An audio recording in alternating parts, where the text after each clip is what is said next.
Hello everyone, welcome back to Populous Free the Beginning, and welcome to Overshadowed. As the name implies, Fog of War's back, yay, Fog of War. But we're also facing up against the Chimera for a nice change. And as far as this level is concerned, it's rather weird. You'll see what I mean in just a little bit. But for now, there's quite a few things that we can prepare. There's 3 obelisks, which is fairly interesting, all things considered. And there's also a stone head. The Chimera settlement is pretty much fully built up, and they seem to have quite the area, what we've already explored. There's going to be the Reincarnation Plateau. And they seem very big and very formidable. As for us, well, we've got 6 Braves. And we don't really have too much land, all things considered. We're on a very sort of thin, circular area. So what we need to do is we need to explore this land ASAP and start converting to wildmen, because holy crap are there a lot of wildmen around here. But we'll send some Braves to go and explore off to the north, whilst our shaman goes and converts off to the east? Yes, east. Or whatever. Or we just convert whatever is being shown off by the Brave, or what have you. But we're going to need to make use of our space as we head our way around. So we've got quite the area to build in, thankfully. And sometimes the creatures go and... I don't know why, I've never seen them do that before. But it's best to head for that obelisk as soon as you really can, because upon losing, we get ourselves the Angel of Death. And there is also an obelisk that the enemy can pray. The enemy shaman, given quite a bit of time, will actually pray at that and give the Angel of Death herself. And we're also getting attacked by boats, which we're doing pretty much every single goddamn... every single level that has Fog of War, we get attacked by the goddamn boats, which is annoying as shit, and also I don't really know how I died there. And also something that guys make. But yeah, the Chimera Shaman popped up. I was a little bit far away and also used my Hypnotize spell, which was quite unfortunate. Thankfully, she only damaged my training house, which I don't really care about. And also being attacked by 2 lone warriors. But yeah, we should probably start going with that. The Chimera are going to attack you by boats. They will also attack you by land, which has happened in a few times that I played this level. As far as the Undiscovered levels go, I'm actually fairly unfamiliar with this one. I've only played it a few times, so... But it's a fairly simple one to get around. But, by using those boats, we can get ourselves over to the obelisk on the bottom, and we get ourselves Armageddon again. I like having Armageddon spells when there is Fog of War. But we're not going to be using it in this specific playthrough, mainly because we're going to explore the land using... and since there's only one tribe, it seems a little bit of a waste in order to use Armageddon. I will be showing off later in this video. The reason this video has got a little bit of length is because I had a few bonus things to show off. And we're getting attacked by the Chimera again. And this time I do not want her getting into my settlement. And she did, as my Fire Warriors blasted her in, so she managed to get off a firestorm.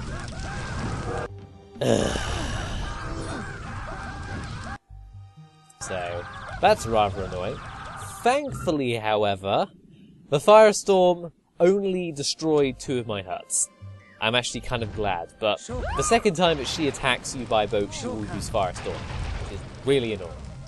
But in order to clear off that fairly intimidating amount of towers, you just go over and lighten them. Obviously, they don't really replenish them all that much.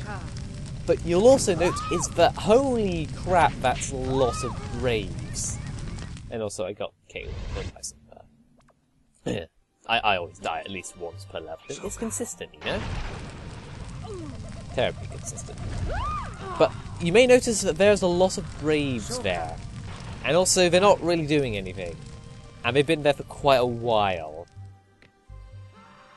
the enemy has a lot of Braves.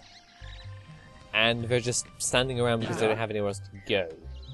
So, it's kind of like interesting little concept we'll get into just a little bit. But doing that gives you a kind of hint as to what these levels really contain. And it is fairly interesting. But, I'll try not to subtly hint at it anymore, because then I'll just outright to say it. But, now let us go and, attack. And we've got ourselves a lovely hill advantage. And we're now going to get attacked by quite a few guys, which is fine. We're on a high hill. We can get ourselves, but they've also got quite a big force.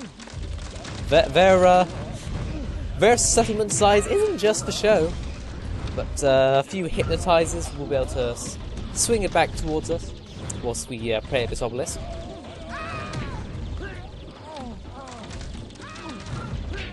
Then we got a fair amount of force to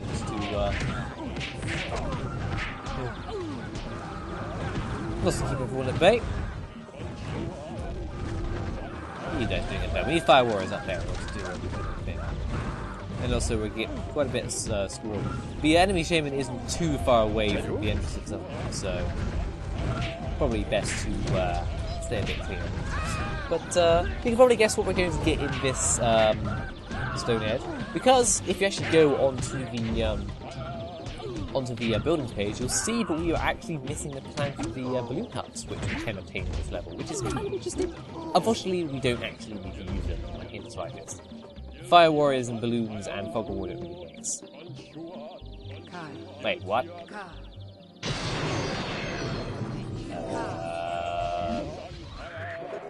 Okay, that's new. A firestorm symbol appeared in the air, and we had to grab at it? I do not know why that is a thing. It's really weird. But, yeah, you get firestorm. If you actually don't pick up the first symbol, then it will actually overwrite the second symbol, so you only ever get one use of it. But, yeah. We've now got use of the firestorm. Well, it'd probably be a fairly good idea in order for us to take down the Tremere settlement. Clear the way just a little bit. Using lovely firestorm. Because we need to get to Stonehead, and that requires us going over the land, and I completely missed because I'm rubbish at this. God. There we go. There's a shaman out of weapons. And you may also note that I'm actually not been using my Angel of Death, mainly because that would actually reveal the area of the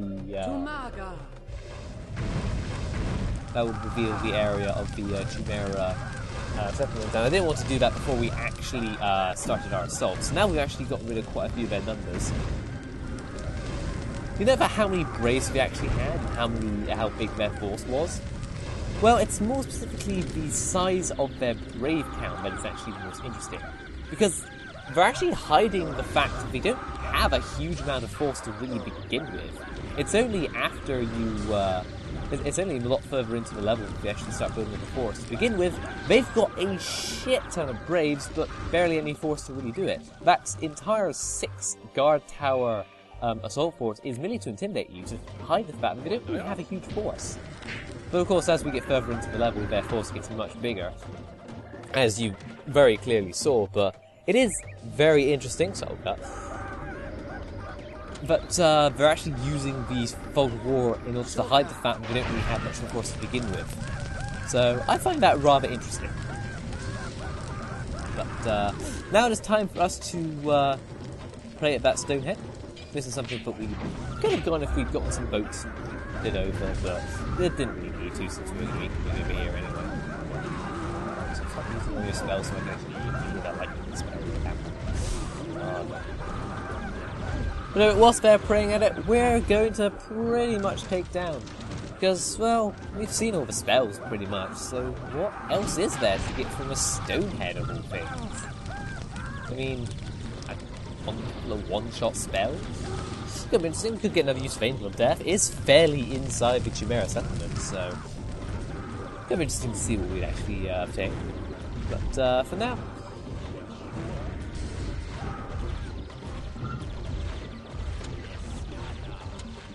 I don't think because I use up all my lightning spells on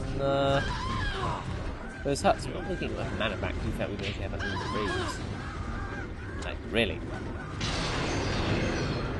From the Stonehead, we get the balloon huts.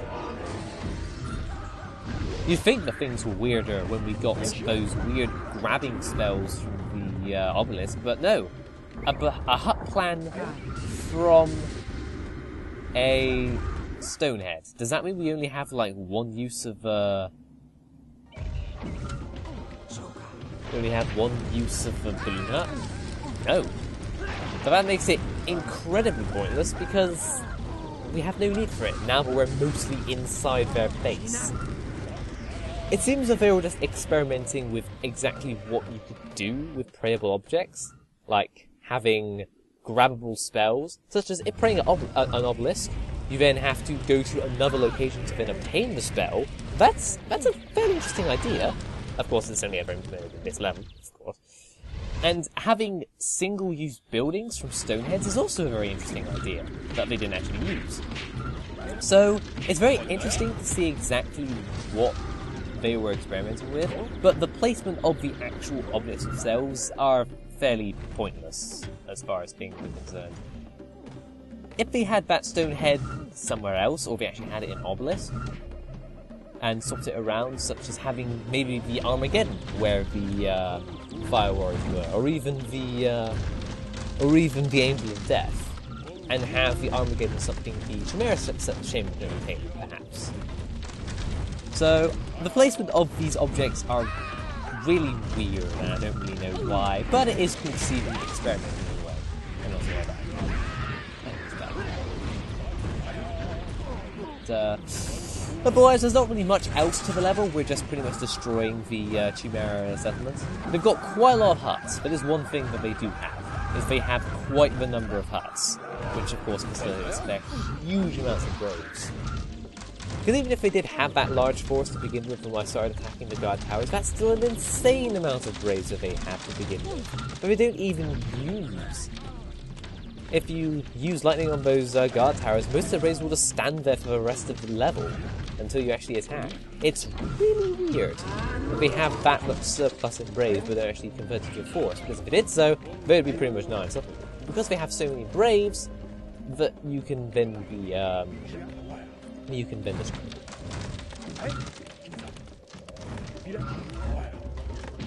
But otherwise, we're just destroying the last of the huts and taking down the last of the followers, and then the level will be over.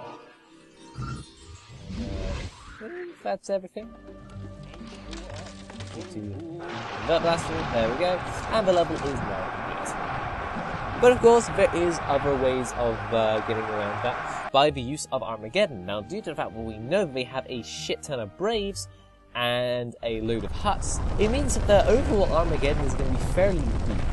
Now, admittedly, I did use this in my practice run when I wanted to see exactly what was in all of these special things. I was rather surprised going, balloon from the stone? What? So this is me after killing quite a bit of their force, but you will see that they have quite the number. I also have quite the number of Braves for some reasons, but that's because I didn't specifically go all out, mainly because I was in the enemy settlement, but I knew that I was probably going to get something fairly easily. But yeah, we got a lot of Braves. This is after I've even attacked them as well. So we had all these Braves hidden away somewhere doing something. I don't really know what.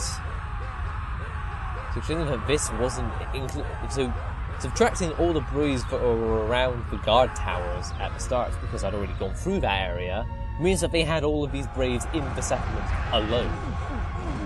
Now I imagine quite a few of them had spawned because I'd taken down their force, but even so, it's a lot of Braves. And this makes this level a lot more interesting on repeat playthroughs. You actually know they're dirty secrets. You actually have no, you've got barely any. Because it's got loads of braves and not a huge amount of forces. But overall, it's a fairly simple level, things considered. And we're not done just quite yet, because in that same test run, I also did wait around for the Chimera Shim to cast the Angel of Death, and it looks really cool. It's just a golden angel. It's amazing. But anyway, that is it for a rather weird level. And we move on to Fortress.